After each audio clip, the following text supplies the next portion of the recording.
Mga puso, among report ang kabahin sa dakong sunog nga migo sa barangay Tipolo kaganihang buntag o kanang kadlawon o dugay-dugay gyud nga napaong sa atong mga responding firemen sa dakbayan sa Mandaue ug sa kasikbit nga mga lugar sa report ni Nico Serino.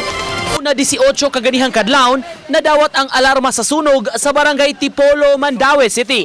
Dali kining girespondian gumikan sa paspas nga pagkatap sa kayo sa sikit-sikit nga mga panimay sa dapit. Gingong nagsugod ang sunog sa usa ka balay sa Basubas compound ug mikatag paingon sa sitio Maharlika ug Espina. Sa kadako sa kayo, daling giisa sa kabubiruhan ang alarma. Gikan sa Task Force Alpha ngadto sa Task Force Bravo, mao nga miresponde na apil ang mga fire trucks gikan sa lain-laing silingang LGUs. Sa investigasyon sa kabumbiruhan, sa panimay ni Mariano Conchas, nagsugod ang kayo. Gipaabangan ang maong balay ug ang renter ang gikatakdang ipatawag sa BFP pagsuta kun unsay hinungdan. Nakita nila kuno nga dako na kayong kayo.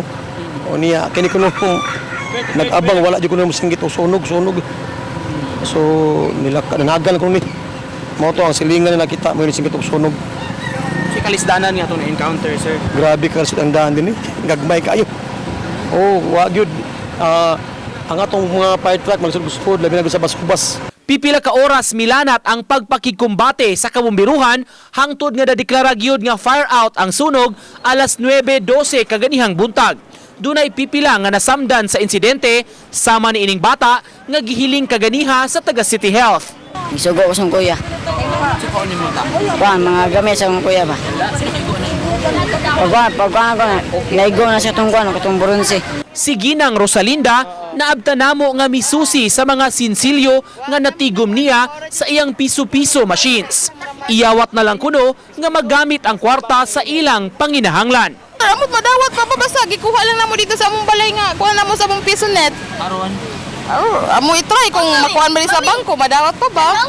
May na lang kay tag 5 man eh. Daghan na naman sir, dapat sir. Bana-bana sa barangay, muabot sa 500 ka mga balay ang naugdaw ug nakaapekto sa gibana-banang kapin sa usa ka libo ka mga pamilya.